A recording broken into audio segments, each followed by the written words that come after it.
Welcome to everybody who's on the call. Thank you for being here and sticking with us through some of these little problems that we're having. But we are super excited to be here and talk with not only Arctic IT, but a couple of friends that we have used the platform from Arctic IT to help solve some enrollment situations. So it's going to be a great session. I always love when we have like real boots on the ground people who have used the product and can really talk through their story and how it's helped them and helped change, the way that they're able to service tribal members. So with that, oh, look it, we're dialing back in. Everyone's coming now. Michigan, Nevada, Nebraska, Alaska, Connecticut, of course, Tim. Yes, I'm super excited to get this rolling. So Blake, I'm just going to turn it over to you and we will get rolling. Sounds good. Thank you so much, Michelle. Hmm. Appreciate the introduction. It's a pleasure to be here. Thank you, everyone, for your attendance today. We're thrilled to be here with Tribal Hub presenting this webinar. My name is Blake Miller with Arctic IT, and I've got some special guests with me who I'll introduce here in just a moment. The topic of this webinar is digitizing tribal enrollment and building a modern, sovereign, and secure data future. So with that, just a quick little introduction. Like I said, my name is Blake. I've been with Arctic IT for about 7 years, working with different tribes and also working in the state and local government space. As the pre-sale solution architect, it's my pleasure to get to work with many amazing tribes and to share the ways technology can benefit them and help them to better serve their members ultimately. And I'm joined by Tim Walker from the Mashantucket Pequot Tribal Nation and Jana Johnson from the Eastern Shawnee Tribe of Oklahoma. They'll be joining us for a discussion in just a little bit here. And at that time, I'll let them introduce themselves in a little more detail and share about what they do in their tribes. But before that, I want to just give a little background on kind of the agenda and what we're going to go through today. So starting out, I'll share a little bit about Arctic IT and why we're here with Tribal Hub partnering, doing these webinars and sharing our experiences and putting together this discussion. We'll talk about some of the operational challenges that we as a technology company see existing today amongst tribes and also other organizations generally. And then also talk about what it takes to move to the cloud and the potential there for modernizing technology solutions. And then I'd like to just briefly introduce Tribal Platforms, which is our solution that we've put together as an answer to some of these challenges, a way to bring departments and data together in one modern, secure platform. And then really the main reason we're here is our panel discussion. So at that point, I'll pull in Tim and Jana and would love to get a discussion going with them. I've got some questions for them, and I'm sure you'll find it interesting to hear some of their perspectives and experiences moving to a modern member management solution, and also some of the challenges and lessons learned from that process and ongoing through today. So we're excited to have them together and looking forward to hearing from them in just a little bit here. And then we'll have some time for Q&A as well. So if you've got questions, feel free to plug them into the chat just so we don't lose sight of them. And then once we get to the end of our session, we'll open it up for questions and we can read through the ones in the chat, or you're welcome to come off mute if Zoom lets us. Either way, we'll field those questions and look forward to that. So jumping into it, a little background on Arctic IT. Arctic IT, we are a technology company, but we also see ourselves really as a partner with the tribes that we serve. Some vendors will sell you a license or sell you software and say goodbye. We're on the other end of that spectrum where we'll stay with you in lockstep every step of the way. We see ourselves as a true partner for life, for our customers, for our tribes, and know that when we offer great service and great partnership, then we mutually benefit and are grateful for the many tribes that we do work with today. We have deep roots in the tribal sector. Arctic IT, as a technology company, we focus on solutions for tribal governments and casinos. We have many years of expertise working in the tribal space with over 100 different tribal entities. And we are native owned, 100% native owned. We're owned by Doyon Limited, which is an Alaska Native corporation. And with that, our proceeds go back to the shareholders of Doyon. So we're a partner with a purpose. The the revenue we bring in goes back into our shareholders, our tribal members in Alaska, in order for us to sponsor things like outreach events, scholarships, education, community networking, professional development, and also cultural preservation. And we appreciate and are grateful for the tribes that join us in that effort. As I mentioned, we've worked with over 100 different tribal nations and entities across the United States, in Alaska, as well as the lower 48. Some of the operational challenges, to get into it here, that we often see as we're working with tribal nations, and these are common though beyond, with other commercial organizations, state and local government entities as well. First and foremost, this is probably the biggest challenge that I see on a recurring basis is the challenge of improving cross-departmental collaboration. Now, maybe you've experienced this in your organization or in your department, where you've got processes that work for you, and maybe at one point in time you needed a certain technology solution to meet a need or to fill a gap, and you went out and purchased a software that works for you.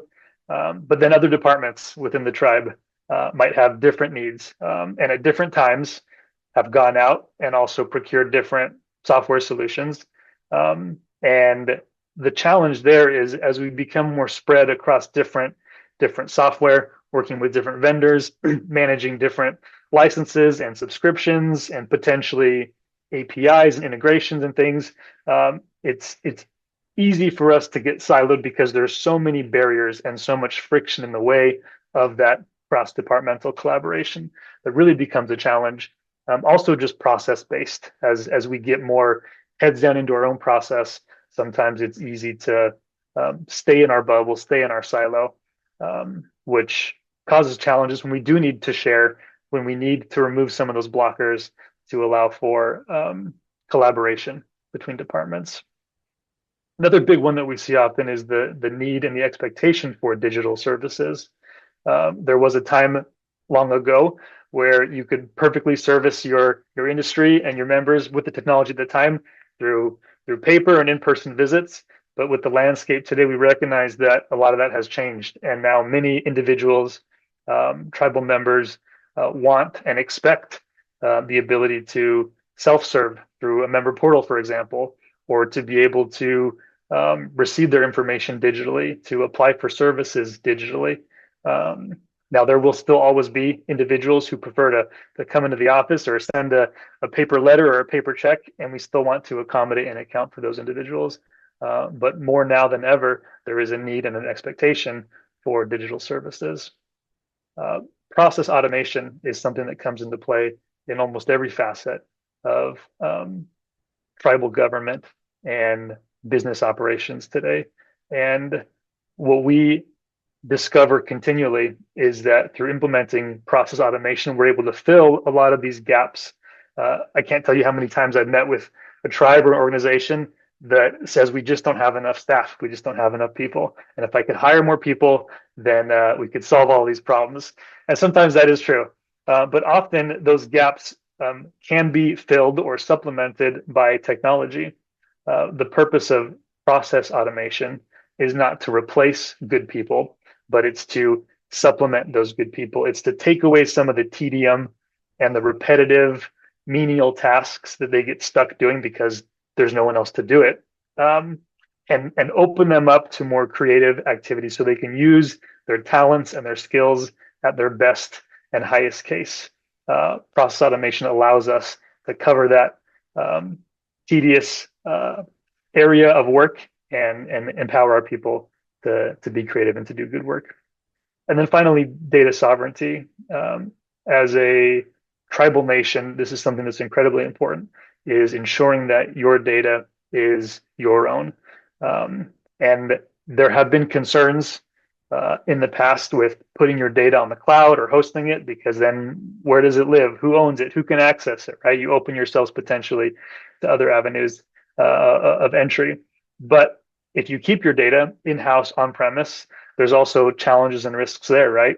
With, potential for natural disasters or hardware failure or theft or things like that. So there's a lot of considerations on both sides, and we see these challenges across the landscape, and want to speak to some of these today. So as I go through the next few slides, I want you to be a little introspective and consider to yourself if you've had some of these thoughts, or if some of this reflects processes that resonate with you. Today, are you going through file cabinets to pull out historical data or even current data for your members, or to view other forms or documentation? Or are you scrolling through endless spreadsheets to try to get your member data? Are you searching through spreadsheets? Is that your primary source of truth? Or do you have a legacy or a system today that maybe doesn't quite fully meet your needs for a modern member management solution? I want to talk about what it might take to move to the cloud. And this is a conversation that we've been having for a number of years. And I'm sure some on this call have made that move or in the process of making that move. And some of your solutions are cloud-based now. Others on this call may still be primarily on-premise. So meaning your data and your software is all maintained on servers within a tribal office building. And talk about some of the considerations here of what that might look like moving to the cloud. Now, I mentioned earlier, we're a Alaska Native owned technology company. We're also a Microsoft partner. And one of the reasons that we at Arctic IT have chosen to partner with Microsoft is because of their support for tribes and their assurances to tribes. Now, we've got this data recently from Microsoft that there's 450 roughly tribal tenants in Office 365 and 150 tribal tenants in Azure. What that means is tribes across the United States are flocking to the Microsoft cloud. And I think that's for three main reasons. Number one, because of the security model that Microsoft provides. Now, Microsoft invests some $2 billion a year in security. And with this platform, you gain access to that entire investment, something that a small company like Arctic IT couldn't match on our own. But with the Microsoft Cloud, all of your security is managed through Active Directory or Entra ID. You're able to utilize multi-factor authentication. And you have a robust security model built into the solutions built on top of that cloud for managing security roles, even down to the field level. So you can determine who should have access to what data at any given time. Second item is data availability. If you've ever had challenges managing hardware or networks or servers or VPNs or software updates or upgrades, all of that is handled by Microsoft when we build on their cloud. So they take that availability and push it up to the max. They guarantee some 99.99% uptime for their services. So you know that your data is always available to you. And then finally, number three is that point about data sovereignty. One of the reasons Microsoft is one of the preferred vendors, technology vendors for tribes, as well as the federal government and state and local governments in the United States, is because they respect data sovereignty, and they have guardrails in place to ensure that when you host your data as a sovereign nation on the Microsoft cloud, your data is 100% owned by you. Now, talking about that move to the cloud, there could be different scenarios depending on where you're at. Maybe that looks like scanning documents to bring data to a digital platform. Maybe that looks like importing spreadsheets or migrating from a legacy on-premise database application. Whatever it might be, there's different avenues for each tribe because each tribe is in a different spot. And we'll talk about some of that today with our panelists here, what that avenue has looked like for them and what it might look like for you. Now, with that, I want to introduce Arctic IT's solution for this challenge, for these questions that we've talked about, and that is Tribal Platforms. So Tribal Platforms is a suite of applications that Arctic IT has developed for tribal governments built on the Microsoft cloud. So it's really almost a three-way partnership between the tribe, Arctic IT and Microsoft, who provides the infrastructure and the platform for this. But on top of that infrastructure, what we've done is we've put together a suite of applications, taking advantage of the Microsoft infrastructure. So your data for your enrollment solution is available to you. There's mobility anywhere you go, whether that's at home or in the office or on the road. If you have a device with a modern browser, you can access your data. Your data is secure. Your data is owned and controlled by you. And it integrates with all of your other Microsoft applications if you use things like Word or Excel or OneNote or SharePoint or Outlook. All of these tools live in the same Microsoft tenant, the same ecosystem, and integrate with all of our solutions. And that really is part of the bigger objective that Arctic IT has, is bringing data together, where historically it has been in silos and difficult, essentially, especially for central IT to manage when you've got 10 different vendors and 10 different licenses and 10 different environments, to bring that all together into one central platform. And where appropriate, data that should be shared can be shared freely between departments, between organizations. So today we're talking mostly about enrollment, and that'll be the topic of our discussion with our panelists, as they both serve in their respective enrollment departments. But we also have solutions in addition to enrollment for things like family wellness. So for managing cases for civil services or health services in a tribe. We have a community portal for members to access community events, to apply for services, to make payments, all online through a secure portal. We have a solution for tribal court to manage court cases, hearings. We have a distribution payment solution to manage per cap payments, general welfare payments, things of that nature. A housing solution for tribes that manage properties or provide housing assistance for their members, and also an education solution for tribes that manage schools or daycares, teachers, staff, students, classes, and things of that nature. In addition to these solutions here on the screen, we've also implemented solutions for other tribes, including things like grant management, loan management, titles and tags, permits, elections, and others. And we're always expanding our offerings because we recognize that each tribe is different and has different needs, but we see a lot of commonalities, and we want to build a platform that can accommodate these different departments and different needs. Just to touch briefly on our enrollment solution, specifically, which will be the topic of our discussion today. Our enrollment solution is a comprehensive member management solution used by enrollment departments across the country today. We have ancestry reporting, so viewing lineage, ancestry, things like that. We have the ability to calculate blood quantum and track that. Our solution also comes with an ID card designer and printer. Your member data is kept confidential. You can also track things like your households, your relationships, so your parent-child, sibling relationships, and all that plays into your reporting. And this integrates with all of the other tribal platforms applications as well. The last item I'll mention as an appendage to this is that community portal, which we talked about a little bit. We're seeing more and more a desire for some sort of member-facing portal or page or website, so that tribes can offer those digital services, can have more real-time communication, and can receive requests, applications, payments, whatever it might be, through that digital channel. So we're seeing a lot more buzz around portal. And in conversations I've had at some recent events and Tribal Hub events as well, this has been a hot topic. So with that said, I want to make sure we have enough time to bring our panelists here. I'm incredibly grateful for both Tim and Jana for joining us, and want to give them a moment here to introduce themselves. So maybe we'll start with Tim and then go to Jana.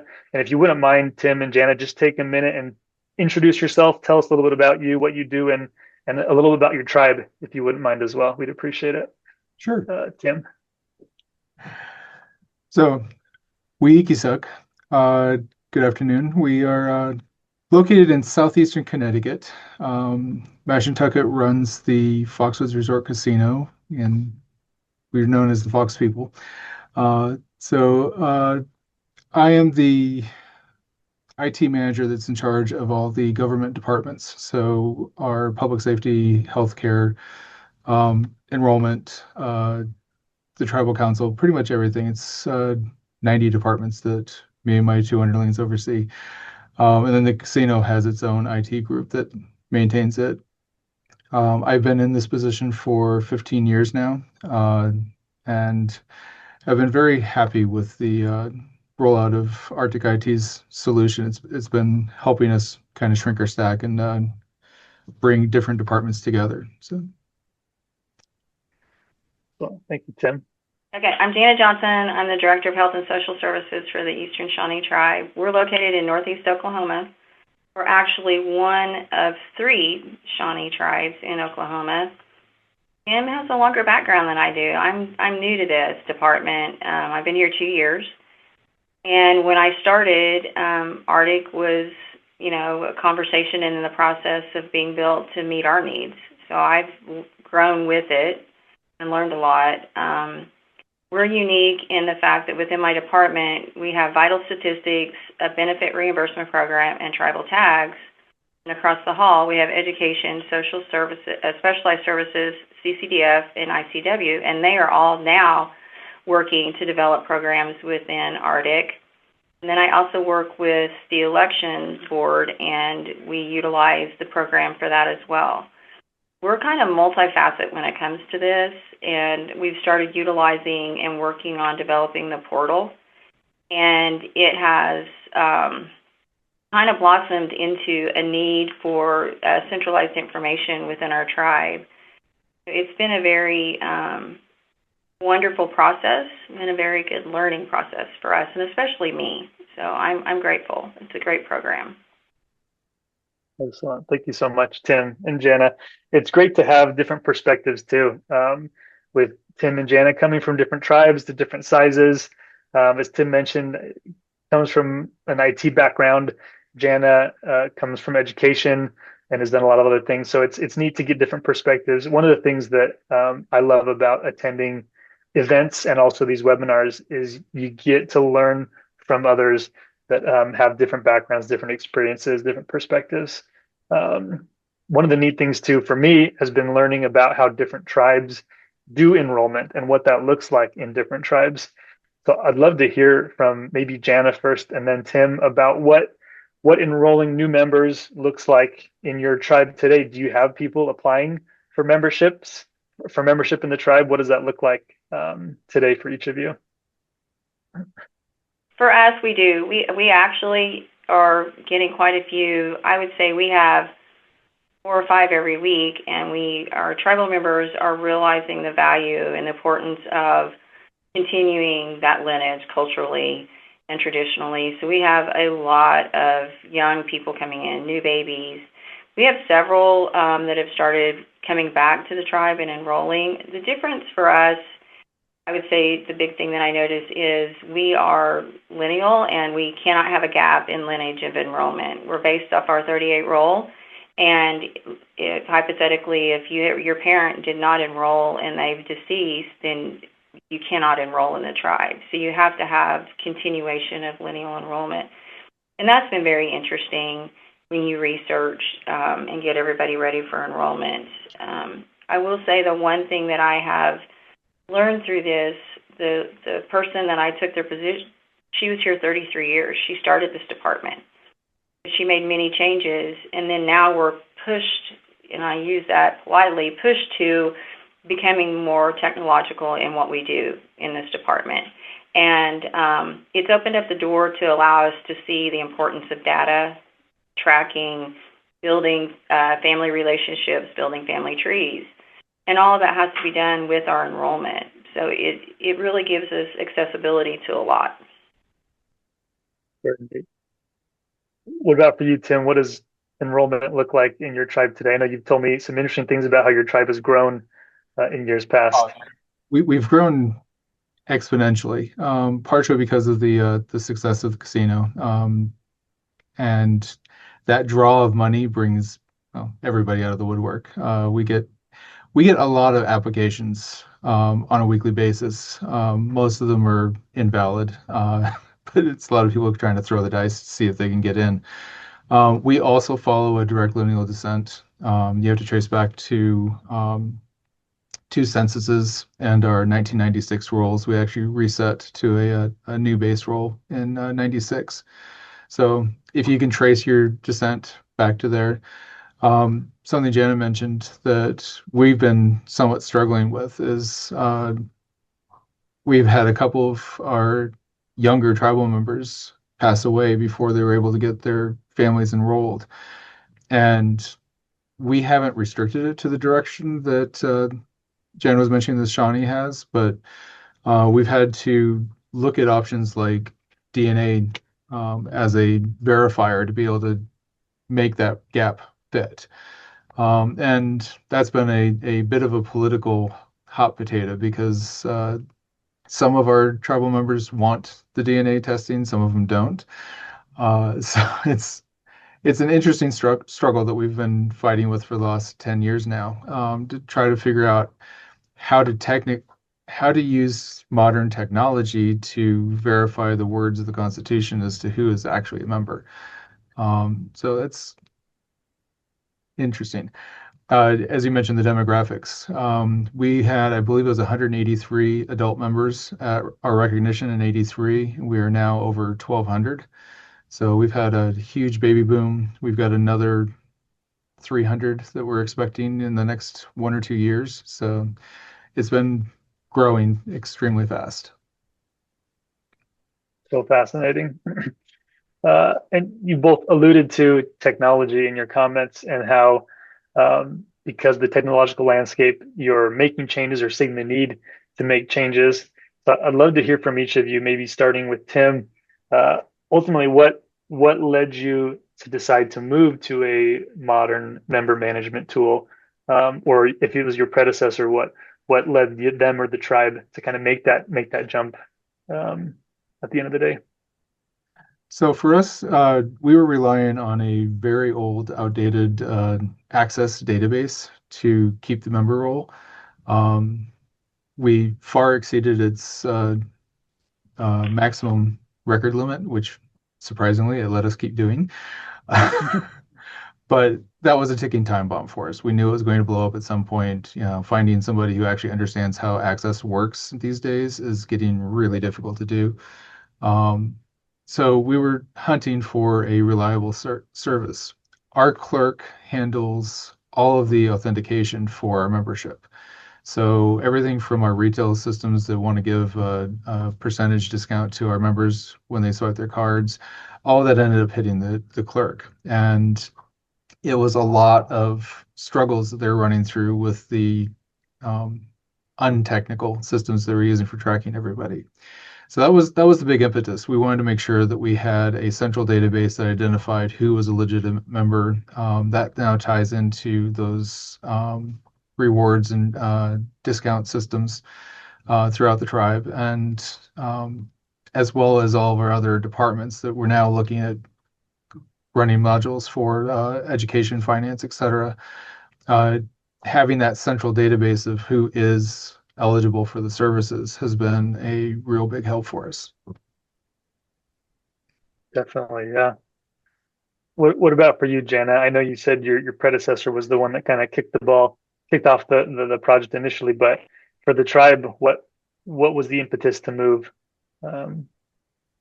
I think there's a multitude of things, really. We have, you're getting generationally, we're more technologically, instant gratification, wanting things to happen, more expediently. And tribal members, and I would kind of piggyback off what Tim said, is we have a member benefits program. We have a reimbursement program, and the need to have the turnaround rate was so important that this program really does that capacity for us. And with that, I think, because that was the first need, then we go into the vital statistics enrollment side, and they piggyback off of each other. But I think that was our big push. And then we realized going into this what it could look like for vital statistics, tags, etc. Enrollment drives everything. Our vital statistics drives the data in our tribe. And so we couldn't complete benefits appropriately without having vital statistics, aligned to that and function, parallel to it. I think that, the efficiency and the timeliness of turning around, constitutionally, we have to turn over benefits within 30 days. And we were inundated, and when I got here, we were running about 45 days. And I can proudly say in the last 8 months, we're functioning in anywhere from 2 to 3 weeks. So that just using this program and having the data we need has made it so much better. Yeah, that's incredible. Now, I recognize that with the wins and the good, there's also challenges along the way, right?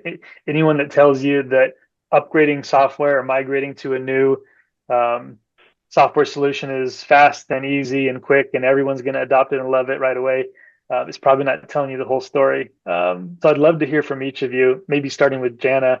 What were some of the challenges that you or the tribe or the organization had to overcome when implementing this new solution, or even still today, what are some of the challenges you have with making that move?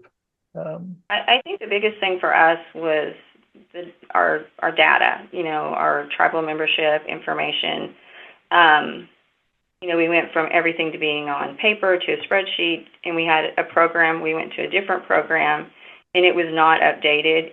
There was text initiated and comment sections, and then we roll into Arctic. So we have some gaps in data, and that has been really difficult, trying to find the pieces and put them in appropriately. And that's just the nature of the beast when you go into that. We still are working on that. I think in that negative, it's a positive as well. You said, my background is education. Well, it was compliance for special education, so paperwork is very important. And are we protecting our paperwork appropriately? Are we giving information out to the correct people? Are we paying the correct people? All that lines up with that, and we're still finding processes. Just last night, I spoke to BC about a process, and we're writing a policy to make that happen, and we would not have done that or caught that without this program, and that's being honest. So with all the things we find that are negative, it's been a positive in the same breath. Yeah, sometimes that's what it takes to expose kind of where the gaps are, the holes are in the data. You need something to surface it. It's like you said, it's a negative because you find stuff that's wrong, but it's a positive because now you know about it and now you can address it. But certainly right. a challenge to get your data clean, right? What about for you, Tim? What are some of the biggest challenges that you had to overcome in making this transition or are still dealing with today? Well, the biggest challenge we ran into actually had to do with the fact that we started things before we got connected to IT or Arctic IT. We discovered as we were trying to roll this system out that Microsoft loves to change what they label things, and that they have a corporate silo and a tribal silo. And once you've entered one, then it's really hard to shift things from one side to the other. So we would have been better off just waiting until we were working directly with Arctic IT, but that actually ended up delaying us almost 8 months. We were just kind of stuck in the water trying to figure out where we were going on before we just cut tail and decided that we'd restart to get through things. So a lot of it's just pre-planning, figuring out where things are supposed to be. Since we've implemented, the biggest challenge we've run into is actually getting our users to adopt. Our young adults, they want to be able to just click something and make it happen. If you have to give them 2 pages of information on how to connect, you're not getting them to pay attention to you. So the adoption of our portal has been the biggest challenge we've run into so far. And that thankfully is snowballing. As I get people connected to it, word of mouth, they end up spreading it through the rest of their family, and next thing I know, I'm getting inundated with people who are trying to make sure that they can connect and get information that they've been looking for. So it's slowly moving forward, but that's more a societal issue than a technology issue. But it's something to understand. We ended up running, I believe it was almost a dozen tribal meetings, setting up booths as people come into the various meetings, just announcing things to try to get everybody aware of the fact that this was coming forward and set up for it. So we've done just about everything other than drag people in kicking and screaming. So we're trying to figure out how to make it work better. But the application itself has been working great. I actually have the problem of too many of my departments want to jump onto this because of the common database. So we've had to kind of slow down and queue up each of these different groups so that we're making sure everything fits together as it's supposed to. Yeah, Can I I can I appreciate. add something? Yeah, please, Jana.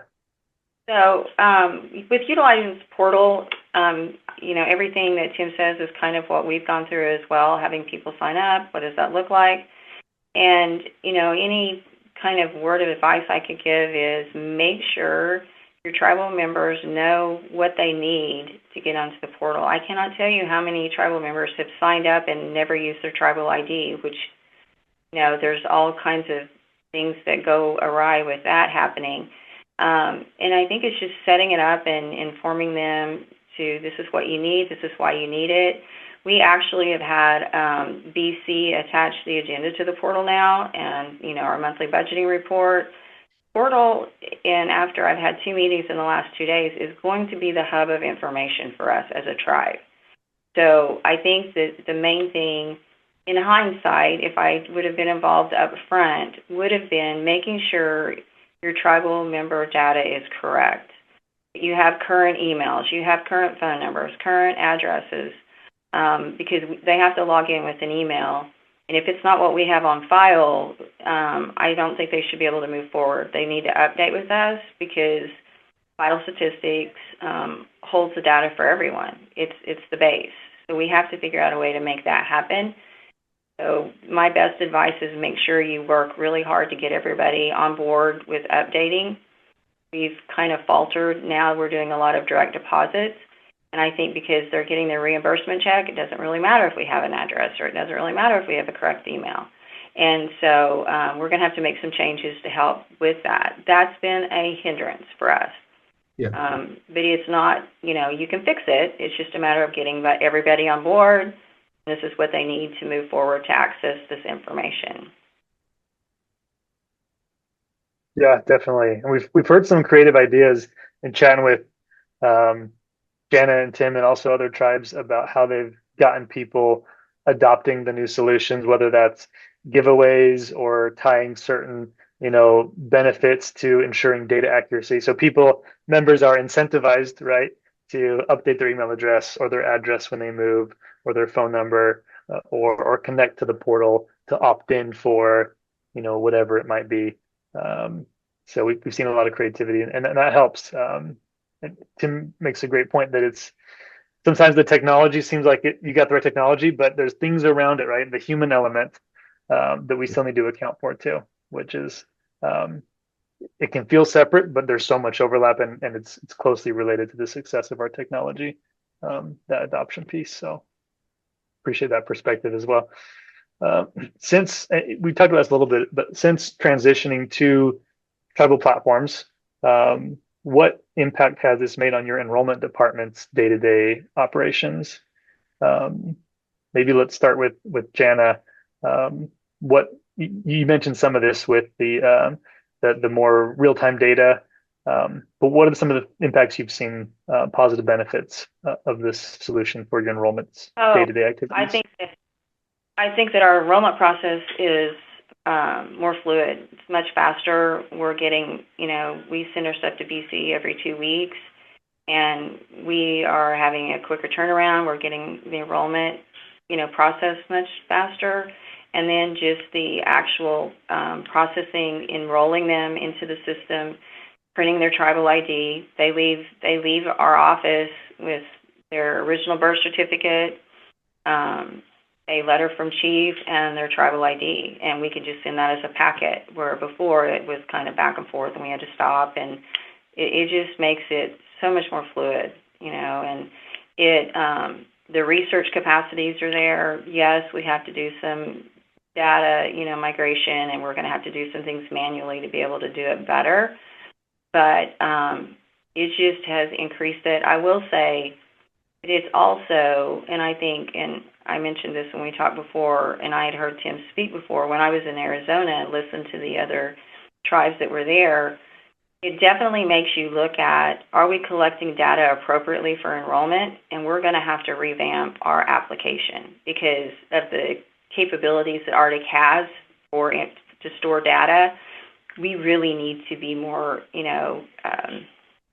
forward thinking about our application. Like, what do we need? And making sure we're not only meeting our constitutional guidelines, but we're assessing the capability of our tribal database and our historical records, and that's going to give that to us. Yeah, that's a great call out. That the flexibility of the system too is an important element, because as you use it more, you realize kind of what you need to take the next step, the next evolution. Every tribe is different. So it's nice to have a platform that can be extended and customized and built out in different ways to meet those unique scenarios or needs, or just as we learn more over time. It makes you evaluate your process. Are we doing this to the best of our ability? Is it most fluid? Are we missing data that we could have? And that's across the board for us. That's whether it's tribal tags or our benefits program, it still makes us stop, and about every, couple of months, we sit down and have a conversation of what would we like Arctic to do for us? How's it working? What do we need? How can we make this process better? And a lot of it is revamping our forms, putting those on the portal. It really makes you evaluate your program, which is a good thing.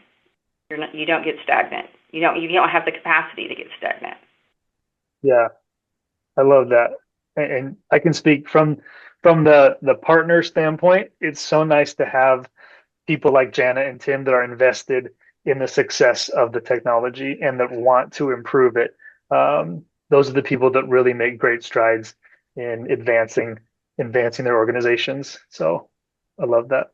What about for you, Tim? Since transitioning to tribal platforms, what impact has it had on day-to-day enrollment activities? So it's actually made their life a little bit easy, which, I'm going to kind of catch something from Daniel Fletcher, just to ask a question that'll fit into this as well. It's freed up their time to be able to do things like scan all the documents into the system so that it's running through.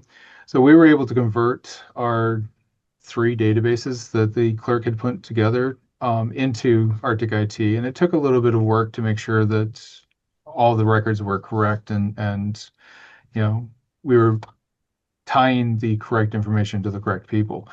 Once we got through that obstacle, we now have this robust system that allows us to expand what our clerk has been tracking.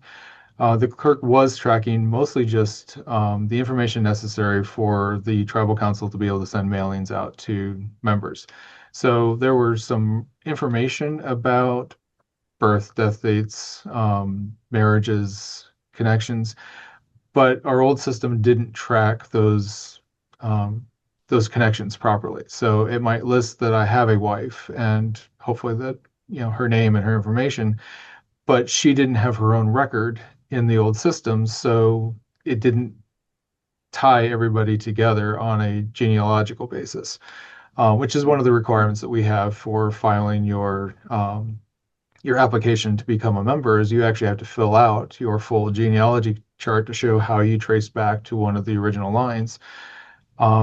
So everybody had to recreate that every single time by hand. We can now print one out where we know what the line is and can compare it to what they gave us and make sure that it's accurate. and that they didn't invent somebody that doesn't exist. So, Right. but now that they've not had to answer questions as much, the reports that Arctic can provide for us allows them to respond very quickly to different requests through, which has given our three clerks a lot more time to be able to go back and scan the records. One of the things that I love about the Arctic system, another hat that I wear is I'm the head of our honor guard. And we didn't have actually, we still don't, we're still working on it, an accurate listing of who's a veteran. And, Arctic allows us to go back, scan in the DD-214s so we know who has the proper list of accolades and eligibility. So that has been kind of the direction we've been going on, is Arctic has been able to expand what the clerk is tracking for us. And as that is slowly leaking out to other departments to find out that we have this information, it's been kind of snowballing the acceptance of what it is we're doing. That's great. To piggyback on that, with that situation, you're talking about collecting data and who's a veteran, et cetera. One of the things that has helped me tremendously with this program is when I get a request from a tribal officer in our area, whether it's county, state, federal, I'll get a phone call or an email, and I can respond to them, if I catch it at the right time via email.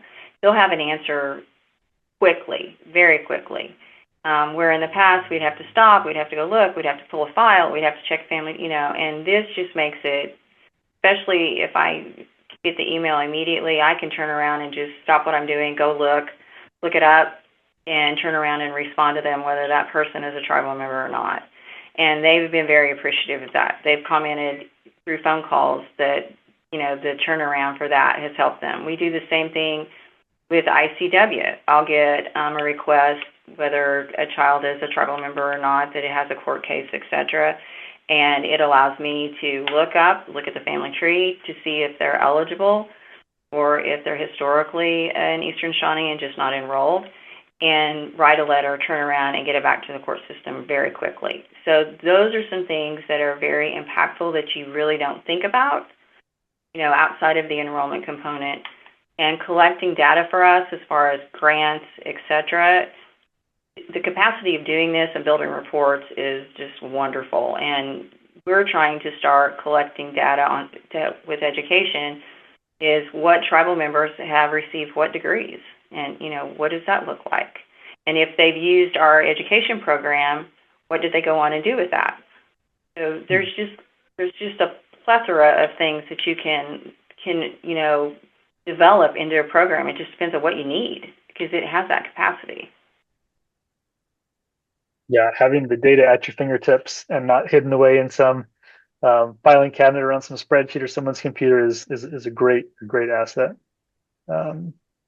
Well, I know we're Jump in, Blake, real yeah, quick Michelle. to say that I got two other questions also in the Q&A in addition to the one on here. So I'm not sure if you could see that or if you wanted me to I just didn't make sure. I want to make sure we didn't miss them.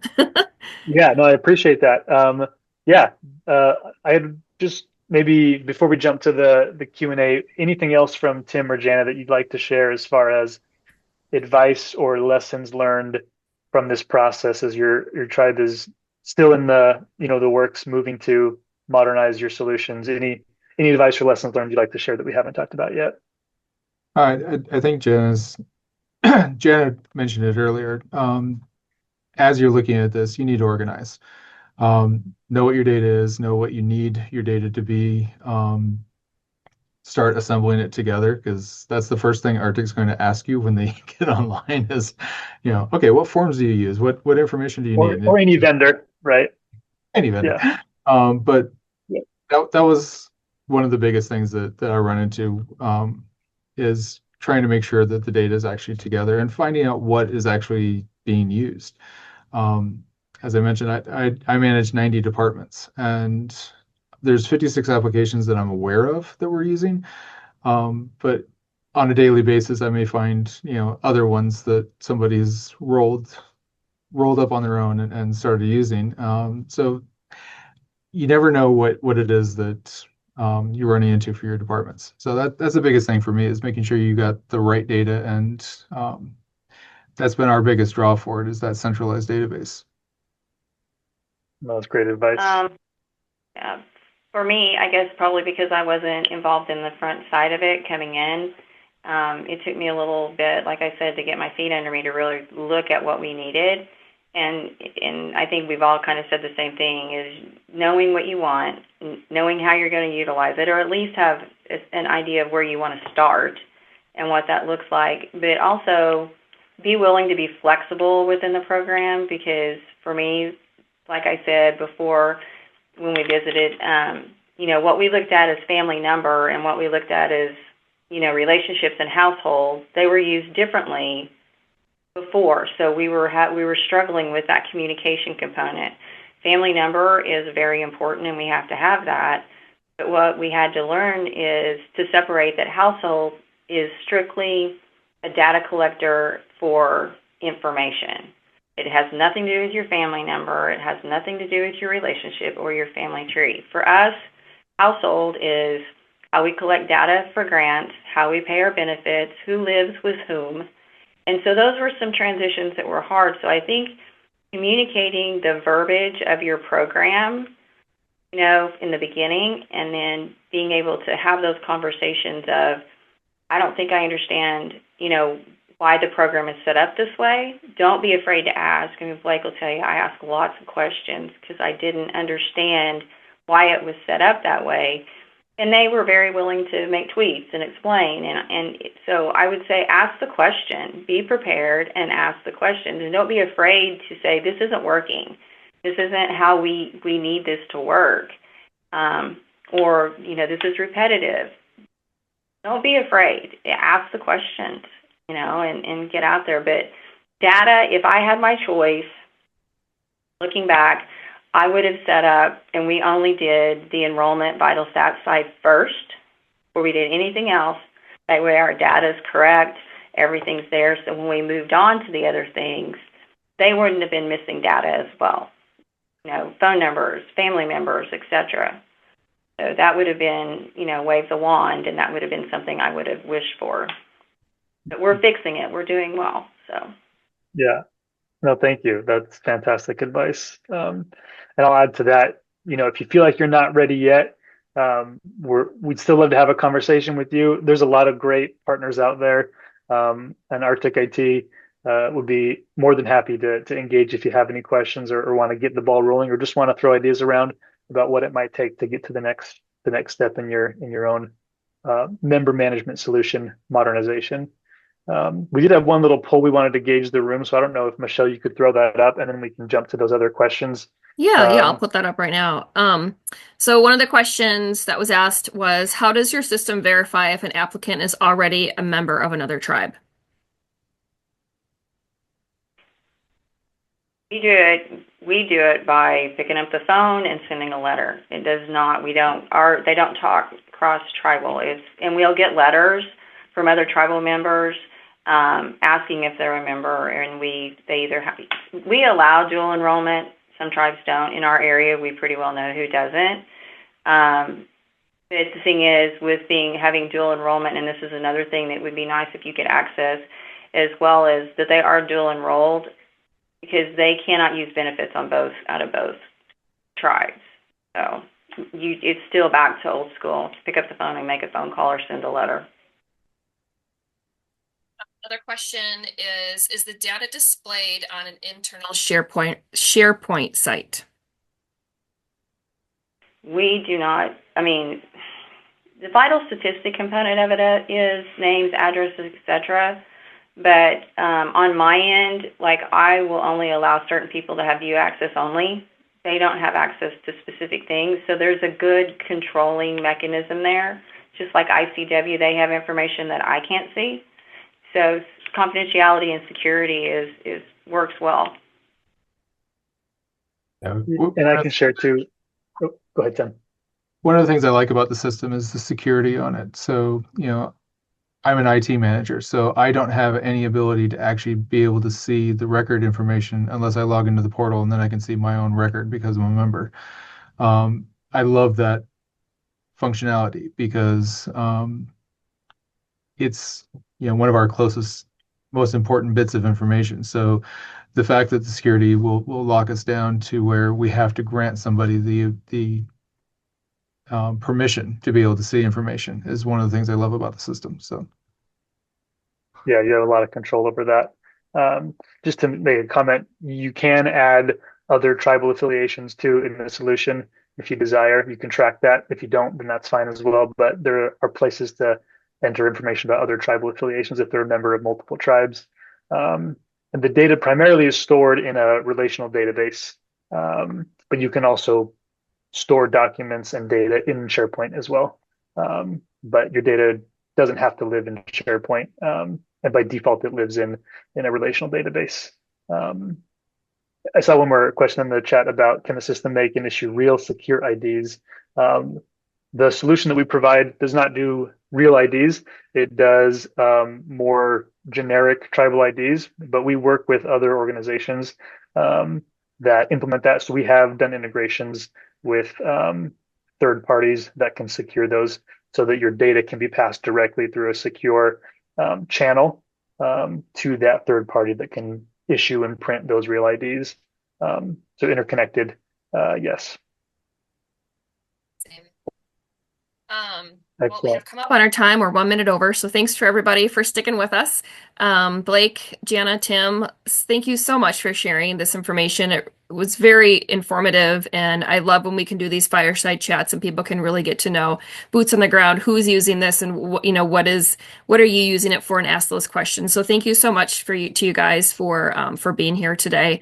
Everybody on the call, you will receive an email tomorrow with a copy to this recording. So feel free to go in there and share it with anybody on your team who maybe couldn't make it today. If you have any questions, you can always reach out to us at contactus@tribalhub.com. We will make sure to put you in touch with Blake or Jana or Tim if you have any questions for them too. And so at this, I guess I would like to say thank you again, and everyone have a great afternoon. thank you, everyone. Thank you. Thank you, Tim, Jana, and Michelle, Tribal Hub. Thank you. Thank you all. We'll see you. See you guys later.